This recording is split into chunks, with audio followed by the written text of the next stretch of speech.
all these teams get all these great young players, and just knowing that this year, it's just really hard to know who's going to be the best of the best. Like, there could be a lot of great players, a lot of bad players. We don't really know, man. And it's a lot of fun, and it's super exciting.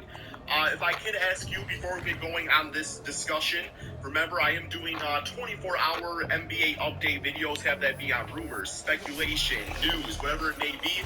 So if you are new, guys, I cannot grow this channel without you. Please hit that subscribe button. It would be greatly appreciated. And also, if you don't mind, hit that like button. Thank you guys so much for that. Before we get into the Rookie of the Year predictions, first, let me know the comment section below. What do you think is Rookie of the Year? Like, off the top of your head, just let's see if what you say matches with my prediction later on in this video. But as far as, like, news going on in the NBA, the only thing that I've seen this morning was Kyrie Irving. It seems like out of all the teams that he's interested in going to, I believe that was the Miami Heat, Dallas Mavericks, LA Clippers, Lakers, and one other team. Apparently, the only teams that are actually interested in trading for him or signing him, whatever it may be, would be the Los Angeles Lakers. And apparently, they've even gone as far as, I guess this wasn't the Lakers that said this, but there's rumors out there saying that Russell could sign with the Lakers through the mid-level exception, which is about $5.6 million. So, how do you guys feel about that? Let me know in the comment section below. But yeah, man, let's get back to the actual prediction stuff here. Okay, so how do you typically win the Rookie of the Year award? I think the first thing you can do when it comes to these predictions is cancel out any rookie that's on a contending team. I think, typically speaking, you know, it's players that have like that big team impact, and if you are a contender and you're relying heavily on a rookie, the chances are you're not a contender, if that makes sense. But I think in those cases, you gotta rule that out. It actually would have been kind of exciting to see like a healthy rookie James Wiseman and everything like that. But if I remember correctly, yeah, there was still a lot of injury issues with the Warriors that season anyway, so who knows how that would have all been, man. But like, if they were to draft James Wiseman right now and put him on the Warriors, that would be kind of interesting. Just kind of wondering how that would affect voting and stuff like that. The Warriors won damn like 60 games or something like that, you know what I'm saying? But yeah, so let me bring up the rookie draft board. I think to win the Rookie of the Year award, looking at Scotty Barnes, how he win it, well, the Toronto Raptors, obviously they make the playoffs the year before. I still think it was a very anomaly of a season for them just because there was a lot of issues as far as, you know, they weren't playing on their home stadium because of COVID, and I know Fred VanVleet lost like 50 pounds because he got sick and everything, and yeah, so I don't like the reason they didn't make playoffs this year, but then Scotty Barnes came, and, you know, I already had predictions of the Raptors being like one of the comeback teams of the year, but Scotty was a huge reason because of that, so he had that huge impact on the squad, right, man? So which player in this draft can have the biggest impact on the different teams? So let's, I'm going to go through the lottery here. If there's anybody that pops off, you know, not lottery, then I'll mention that, but you have Paolo Banchero. Okay, how does he win Rookie of the Year on the Orlando Magic? I think for that to happen, you know, they got Jalen Suggs. I think Jalen Suggs really needs to break out in this second year. I think they need to consolidate the roster. I think they need to use Paolo heavily, you know, in the offense, man. Like, he has all the tools to win Rookie of the Year. But do I think, like, the Magic are going to make the playoffs? Do I think the win-loss margin's going to be that much of an uptick? I don't really think this is the year for that. But that's not to say he can't win it, but he would need to have a huge impact on the Magic's win-loss column, in my opinion, man. Number two, this is actually my biggest, they're probably going to win Rookie of the Year prediction right here, and that is Chet Holmgren of the OKC Thunder. Because I think very much like Scotty helping the Raptors get back to the playoffs, I think that Thunder team, they're already, even pre-Chet,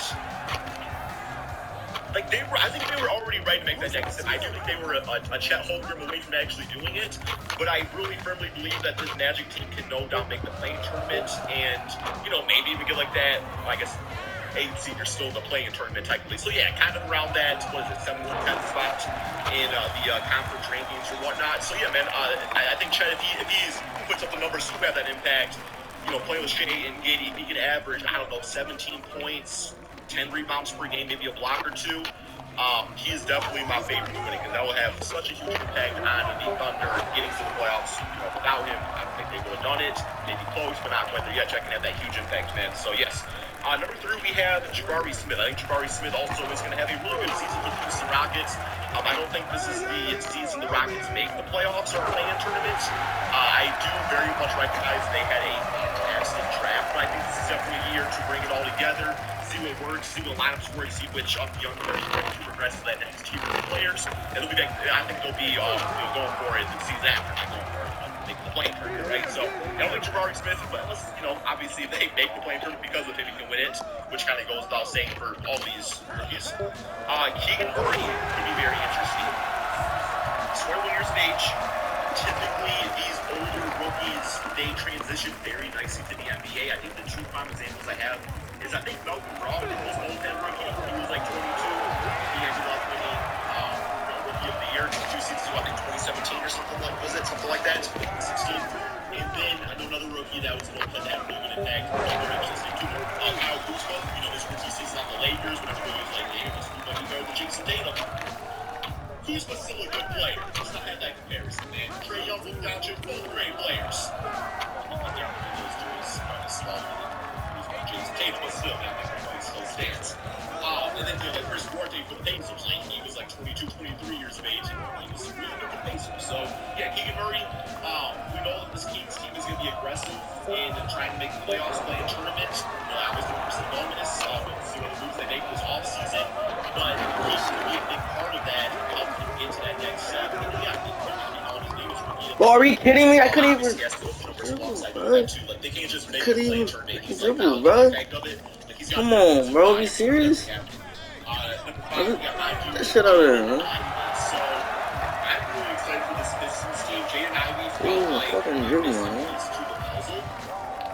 Now, Cade Cunningham's going into his second season, and he already looks fantastic as a rookie. Sadiq Bey, I think he's going to be more comfortable to score next season, man. So I see this Pistons having a lot of wins. And Jaden Ivey can, bring his style of play and mesh nicely with Cade Cunningham. I actually think they work perfectly next to each other. Cade is a bit more like pick your spots type of player, and he can turn around the Jets a little bit, but I would say Jaden Ivey is more like a tactical basket man, like full on energy all the time. Like Cade is Chauncey Billups, and Ivey is Rip Hamilton running off screens, just more modernized today's NBA, slashes to the basket and stuff. So yeah, Jaden Ivey, man, I hope he gets Rookie of the Year. I hope my Pistons can make the play-in for him. It'd be so much fun to see. I very well think he can do it. And I think it's going to come down to, who's more ready to take that next step. The OKC Thunder with Shai Gilgeous-Alexander, or the Detroit Pistons with Cade Cunningham, and which rookie is going to help out the most. We got Benedict Mathurin. Pacers, I think, are in a bit of a rebuild year. We can start speaking a little bit here, guys. But yeah, Benedict Mathurin in a rebuild year with the Pacers. I still think they're making some choices in a few years away, but I love him in the backcourt with Tyrese.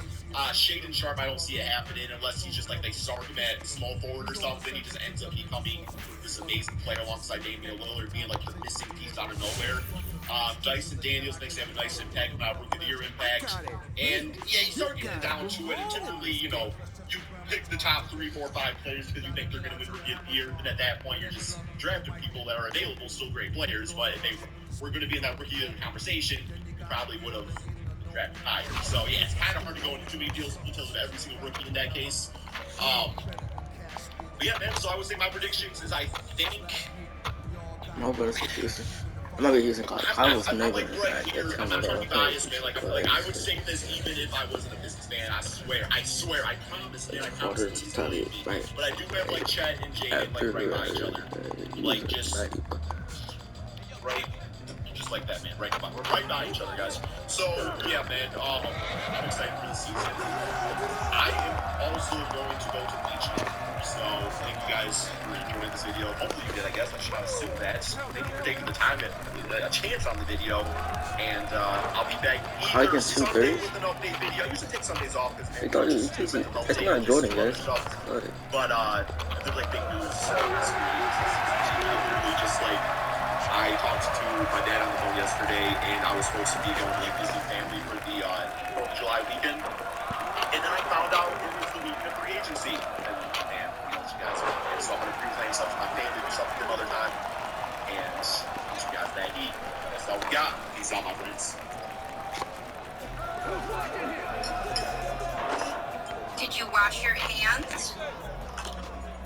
So John Wall, as of minutes ago with the recording of this video, has been balled out by the Houston Rockets, man. Something that I think we all have been waiting forever to happen. And just knowing that John Wall, what he can bring from that meeting team, probably is not the same as his All-Star days with the Washington Wizards, but very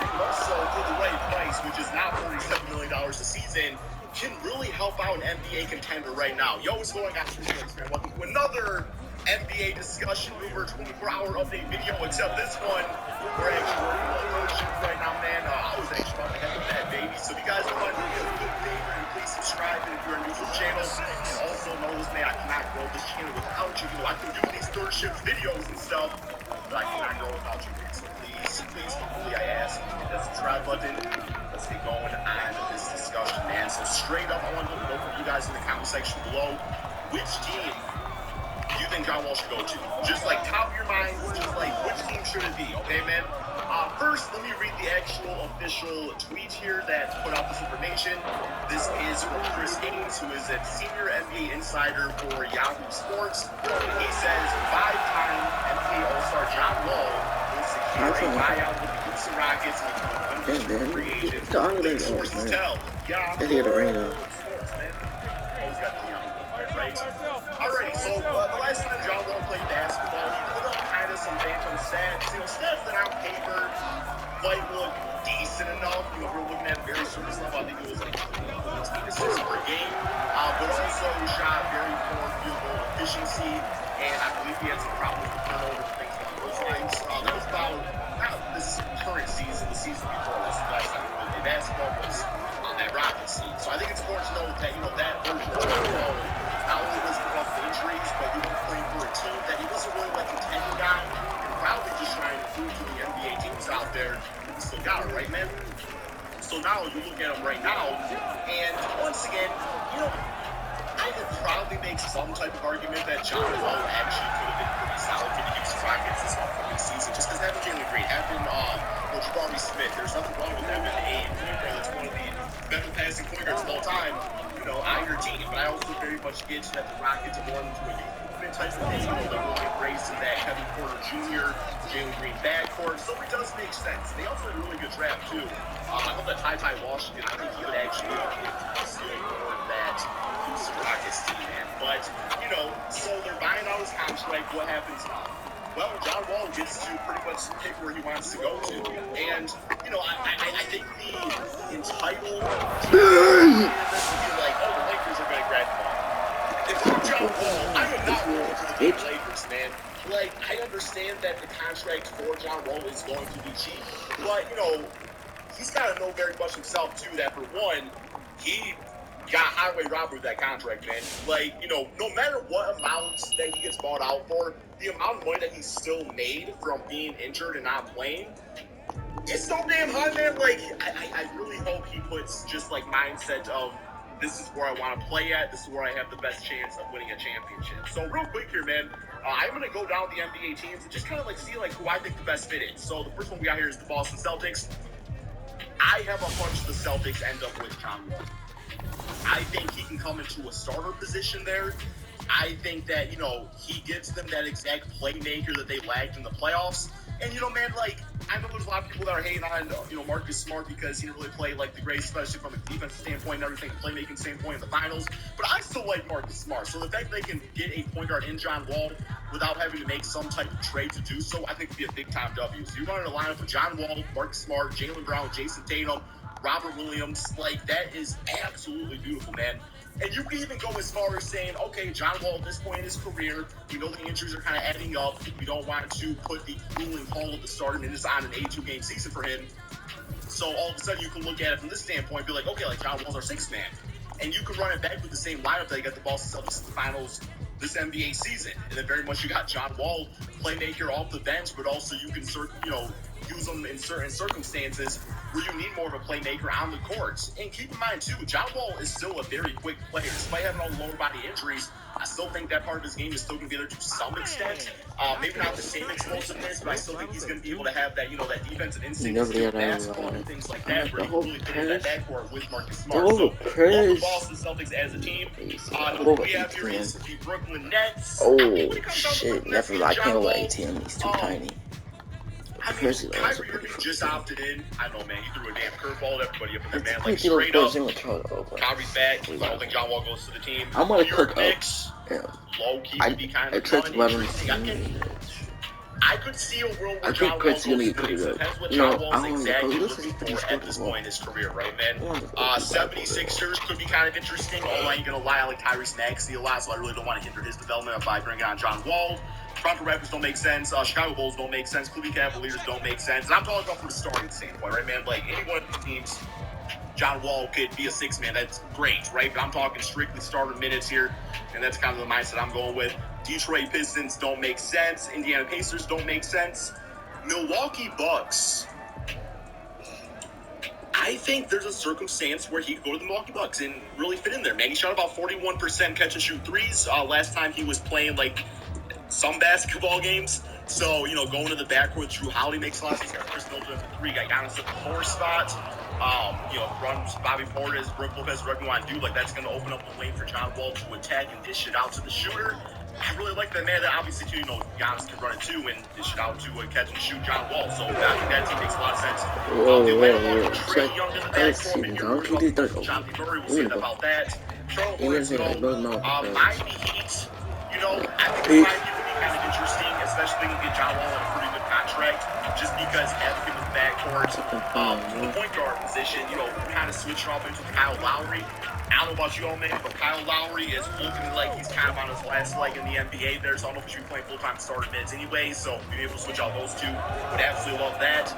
Magic do not make sense. This next team, man. Me personally, I would love to see it. I don't know how the rest of the NBA...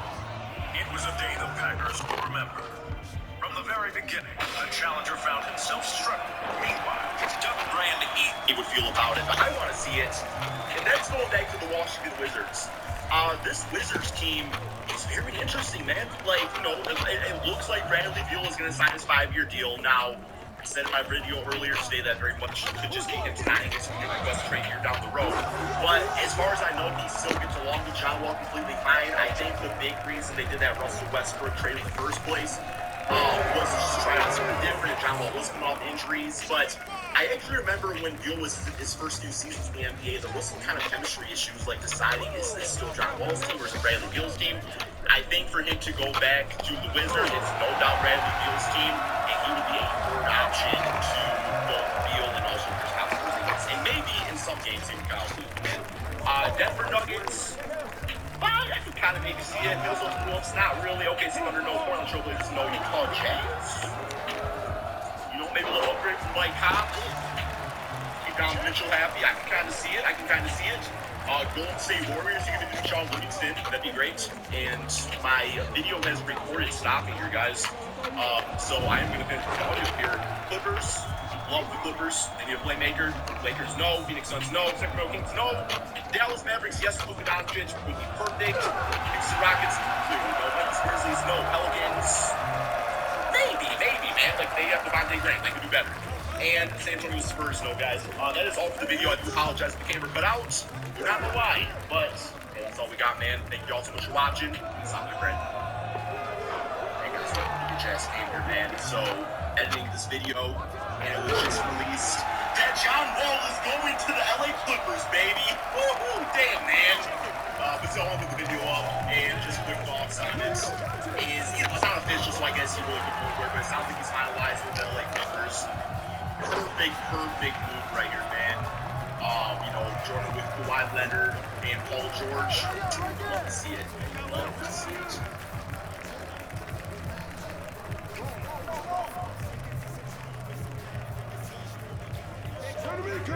I'll be back. Today we're building a team.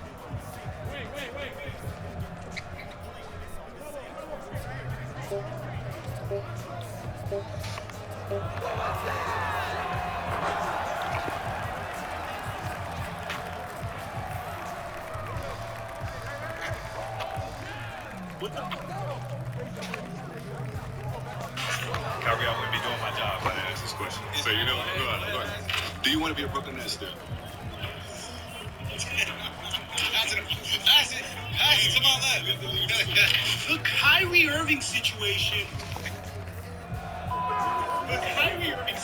Took an insane twist today. I mean, as time goes on, I'm absolutely shaken up by the fact that we're getting more and more information, and the story is getting crazier and crazier. I mean, in this video, I'm going to be showing you a video of Kyrie Irving's reaction to the situation. situation, several cryptic Kyrie Irving tweets, and multiple reports from sketchy news sources and very major news sources like Adrian Wojnarowski and the like as to what you could come to expect over this week. There's a lot to cover in this video, so before we get to the content, man, you guys have been incredible this past month supporting the channel. Make sure you drop a like, subscribe, and turn on our notifications to help the channel grow. I don't know if you noticed, but if there's no news to upload, I typically don't upload to this channel. I'll make sure it's only news you care about. And of course, we also upload shorts of the news that I'm bringing you guys onto my Instagram and on my TikTok, and even periodically onto this YouTube channel. Now that we get all that out of the way, here's the intro.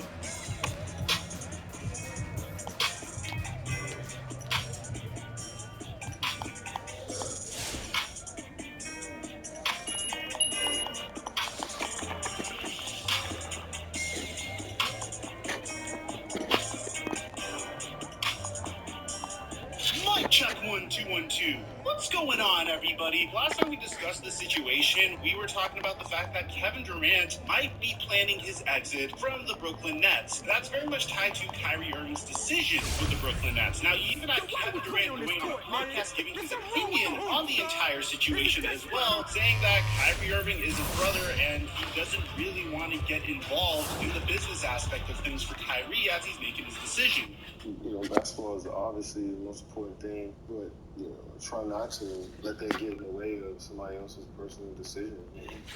But like I said, whatever happens, the friendship will still be there.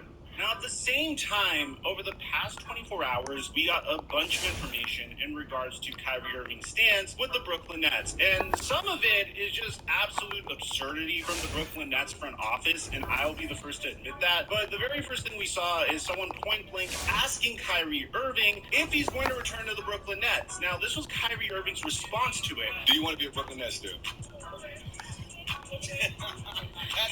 Pass it to my left. Now look, man, as someone that is part of the media, I don't know if I'm new media, I don't know if I'm just some dude with a camera that likes bringing you guys news, I don't know what I'm classified as, but as someone that brings you information, and as someone that's going into year 4 of doing this, I can tell you that there's a chance that this clip was taken out of context. So Kyrie Irving actually commented on Complex Sports' interview saying, "Welcome to the quote-unquote new media. When I smile like that, it means there's more to the story, and I'll have my time to address things." Now, I don't know if this is supposed to calm you down as a Brooklyn Nets fan, because at the same time, we're getting way too many sources just flat out saying Kyrie Irving is gone. And it's not only people that are fairly new to reporting, like Chris Splash, which I'm going to give Chris Splash his credit. He actually reported on the Kyrie Irving situation a few months ago, and so far everything he said is true. He's relatively new, but so far he hasn't steered us towards the wrong direction. So the more recent thing that is happening, according to Chris Splash, and we're going to bring you Chris Splash, then we're going to bring you guys Woj, is the fact that Kyrie Irving's camp has requested and received permission from the Brooklyn Nets to speak with other teams about sign and trade packages. So before we go to the article, I just wanted to tell you guys that whenever I hear the word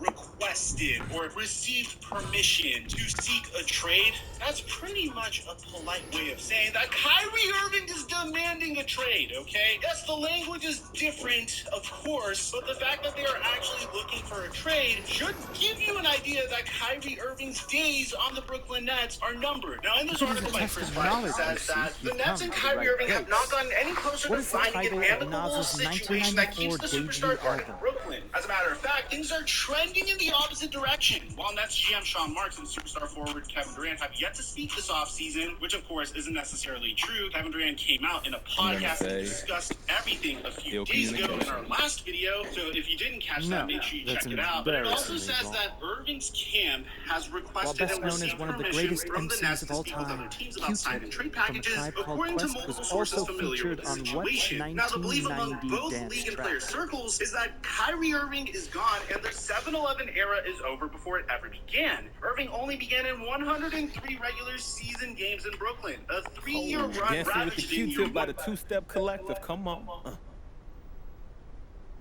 Nice try. Actually, it wasn't. It was just wrong. Which artist dropped 2 albums in 1998, both of which debuted at #1 on the Billboard charts? To all the kids.